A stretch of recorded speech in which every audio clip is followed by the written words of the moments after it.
Then it came to pass, at the end of 2 full years, that Pharaoh had a dream.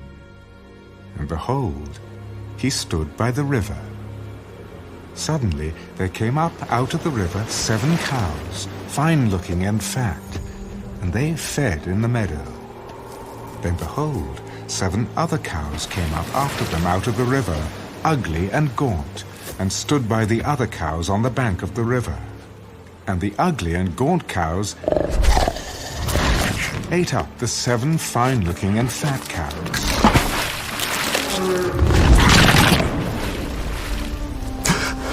So Pharaoh awoke.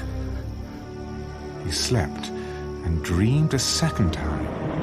And suddenly 7 heads of grain came up on one stalk, plump and good. Then behold, 7 thin heads, blighted by the east wind, sprang up after them. And the 7 thin heads devoured the 7 plump and full heads. So Pharaoh awoke, and indeed it was a dream. Now it came to pass in the morning that his spirit was troubled, and he sent and called for all the magicians of Egypt and all its wise men. And Pharaoh told them his dreams, but there was no one who could interpret them for Pharaoh. Then the chief butler spoke to Pharaoh. I remember my faults this day. When Pharaoh was angry with his servants and put me in custody in the house of the captain of the guard, both me and the chief baker, we each had a dream in one night, he and I. Each of us dreamed according to the interpretation of his own dream. Now there was a young Hebrew man with us there, a servant of the captain of the guard. And we told him, and he interpreted our dreams for us. To each man he interpreted according to his own dream. And it came to pass, just as he interpreted for us, so it happened. He restored me to my office, and he hanged him. Then Pharaoh sent and called Joseph, and they brought him quickly out of the dungeon. And he shaved, changed his clothing, and came to Pharaoh. And Pharaoh said to Joseph, I have had a dream, and there is no one who can interpret it. But I have heard it said of you that you can understand a dream, to interpret it. So Joseph answered Pharaoh, saying, It is not in me. God will give Pharaoh an answer of peace. Behold, in my dream I stood on the bank of the river. Suddenly 7 cows came up out of the river, fine-looking and fat, and they fed in the meadow. Then behold, 7 other cows came up after them, poor and very ugly and gaunt, such ugliness as I have never seen in all the land of Egypt. And the gaunt and ugly cows ate up the first 7, the fat cows. When they had eaten them up, no one would have known that they had eaten them, for they were just as ugly as at the beginning. So I awoke. Also I saw in my dream, and suddenly 7 heads came up on one stalk, full and good. Then, behold, 7 heads, withered, thin, and blighted by the east wind, sprang up after them. And the thin heads devoured the 7 good heads. So I told this to the magicians, but there was no one who could explain it to me. The dreams of Pharaoh are one. God has shown Pharaoh what he is about to do. The 7 good cows are 7 years, and the 7 good heads are 7 years. The dreams are one. And the 7 thin and ugly cows which came up after them are 7 years, and the 7 empty heads blighted by the east wind are 7 years of famine. This is the thing which I have spoken to Pharaoh. God has shown Pharaoh what he is about to do. Indeed, 7 years of great plenty will come throughout all the land of Egypt. But after them, 7 years of famine will arise, and all the plenty will be forgotten in the land of Egypt, and the famine will deplete the land. So the plenty will not be known in the land because of the famine following, for it will be very severe. And the dream was repeated to Pharaoh twice, because the thing is established by God, and God will shortly bring it to pass. Now, therefore, let Pharaoh select a discerning and wise man, and set him over the land of Egypt. Let Pharaoh do this, and let him appoint officers over the land to collect 1/5 of the produce of the land of Egypt in the 7 plentiful years.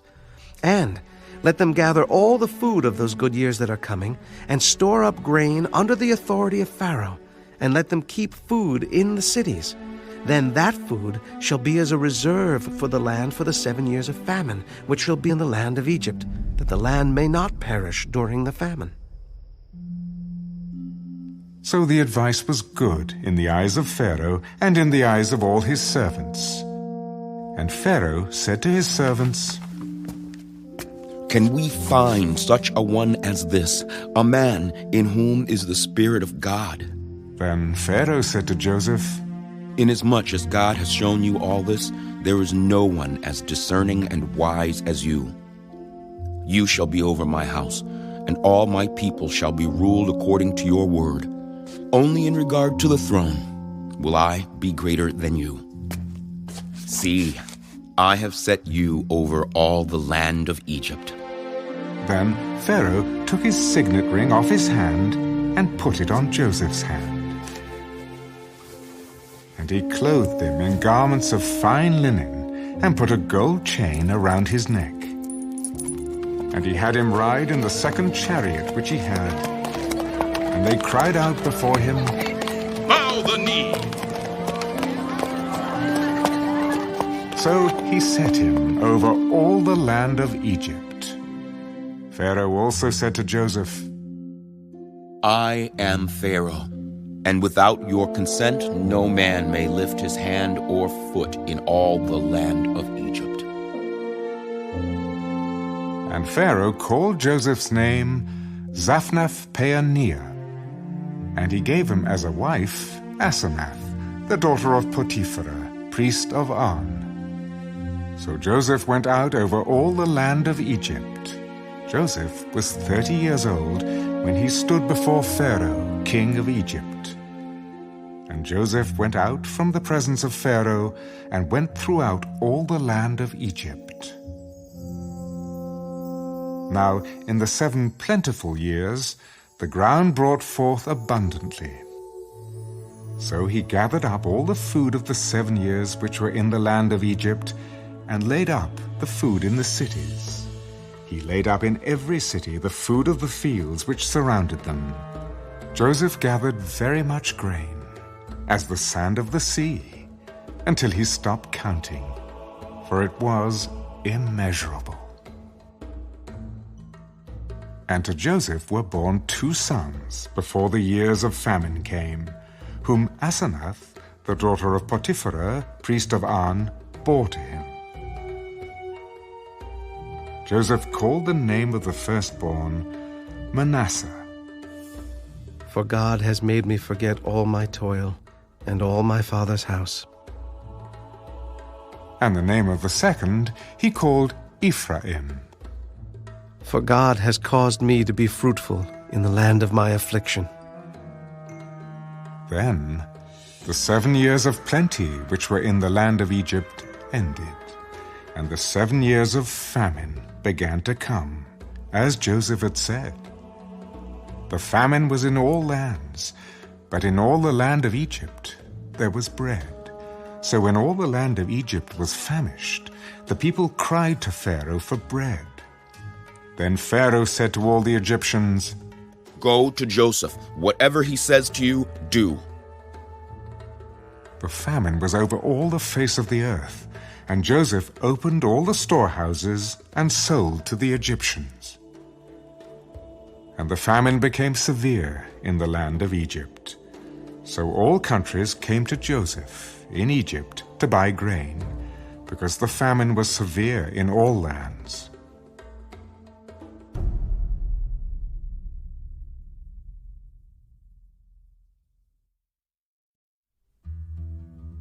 Now when they drew near Jerusalem, to Bethphage and Bethany at the Mount of Olives, he sent 2 of his disciples. Go into the village opposite you, and as soon as you have entered it, you will find a colt tied, on which no one has sat. Loose it, and bring it. And if anyone says to you, "Why are you doing this?" say, "The Lord has need of it," and immediately he will send it here. So they went their way, and found the colt tied by the door outside on the street, and they loosed it.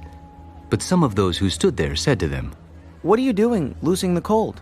And they spoke to them just as Jesus had commanded. So they let them go. Then they brought the colt to Jesus and threw their clothes on it, and he sat on it. And many spread their clothes on the road, and others cut down leafy branches from the trees and spread them on the road. Then those who went before and those who followed cried out, Hosanna! Blessed is he who comes in the name of the Lord! Blessed is the kingdom of our father David that comes in the name of the Lord! Hosanna in the highest!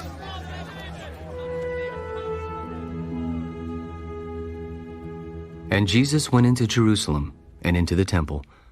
So when he had looked around at all things, as the hour was already late, he went out to Bethany with the 12. Now the next day, when they had come out from Bethany, he was hungry. And seeing from afar a fig tree having leaves, he went to see if perhaps he would find something on it. When he came to it, he found nothing but leaves, for it was not the season for figs. In response, Jesus said to it, "Let no one eat fruit from you ever again." And his disciples heard it. So they came to Jerusalem. Then Jesus went into the temple and began to drive out those who bought and sold in the temple, and overturned the tables of the money changers and the seats of those who sold doves. And he would not allow anyone to carry wares through the temple. Then he taught, "Is it not written, 'My house shall be called a house of prayer for all nations'? But you have made it a den of thieves." And the scribes and chief priests heard it and sought how they might destroy him, for they feared him, because all the people were astonished at his teaching. When evening had come, he went out of the city. Now in the morning, as they passed by, they saw the fig tree dried up from the roots. And Peter, remembering, said to him, "Rabbi, look, the fig tree which you cursed has withered away." Have faith in God.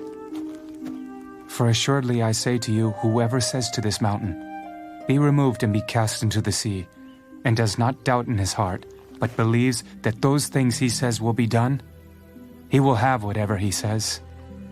Therefore I say to you, whatever things you ask when you pray, believe that you receive them, and you will have them. And whenever you stand praying, if you have anything against anyone, forgive him, that your Father in heaven may also forgive you your trespasses. But if you do not forgive, neither will your Father in heaven forgive your trespasses. Then they came again to Jerusalem. And as he was walking in the temple, the chief priests, the scribes, and the elders came to him. "By what authority are you doing these things? And who gave you this authority to do these things?" I also will ask you one question. Then answer me, and I will tell you by what authority I do these things.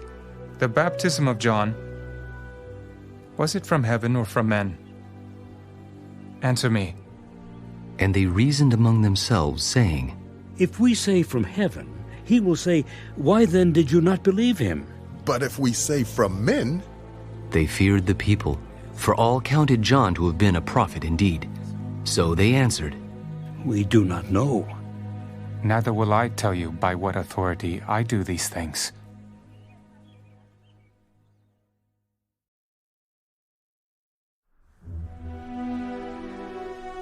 Is there not a time of hard service for man on earth? Are not his days also like the days of a hired man? Like a servant who earnestly desires the shade, and like a hired man who eagerly looks for his wages, so I have been allotted months of futility, and wearisome nights have been appointed to me. When I lie down, I say, when shall I arise, and the night be ended? For I've had my fill of tossing till dawn. My flesh is caked with worms and dust. My skin is cracked and breaks out afresh. My days are swifter than a weaver's shuttle, and are spent without hope. Oh, remember that my life is a breath. My eye will never again see good. The eye of him who sees me will see me no more. While your eyes are upon me, I shall no longer be. As the cloud disappears and vanishes away, so he who goes down to the grave does not come up. He shall never return to his house, nor shall his place know him any more. Therefore I will not restrain my mouth. I will speak in the anguish of my spirit. I will complain in the bitterness of my soul. Am I a sea or a sea serpent that you set a guard over me? When I say my bed will comfort me, my couch will ease my complaint, then you scare me with dreams and terrify me with visions, so that my soul chooses strangling and death rather than my body. I loathe my life. I would not live forever. Let me alone, for my days are but a breath. What is man, that you should exalt him, that you should set your heart on him, that you should visit him every morning and test him every moment? How long?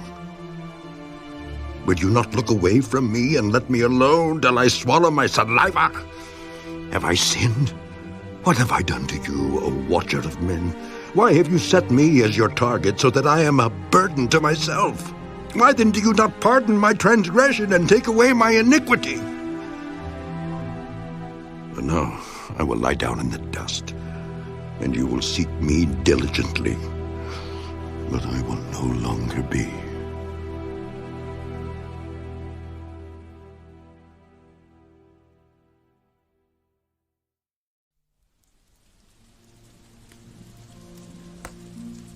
I say then, has God cast away his people? Certainly not. For I also am an Israelite, of the seed of Abraham, of the tribe of Benjamin. God has not cast away his people whom he foreknew. Or do you not know what the scripture says of Elijah, how he pleads with God against Israel, saying, Lord, they have killed your prophets and torn down your altars, and I alone am left, and they seek my life. But what does the divine response say to him? I have reserved for myself 7,000 men who have not bowed the knee to Baal. Even so then, at this present time there is a remnant according to the election of grace. And if by grace, then it is no longer of works, otherwise grace is no longer grace. But if it is of works, it is no longer grace, otherwise work is no longer work. What then? Israel has not obtained what it seeks, but the elect have obtained it, and the rest were blinded. Just as it is written, God has given them a spirit of stupor, eyes that they should not see, and ears that they should not hear, to this very day.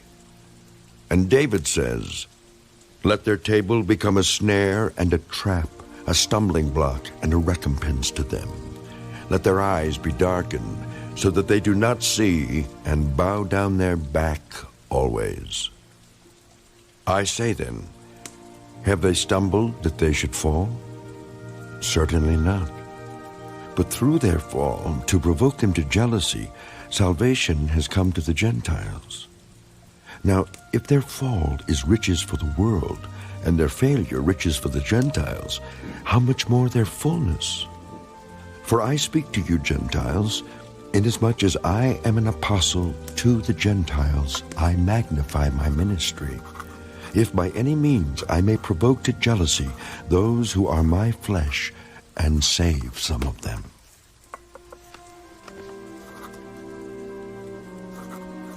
For if their being cast away is the reconciling of the world, what will their acceptance be but life from the dead? For if the first fruit is holy, the lump is also holy. And if the root is holy, so are the branches.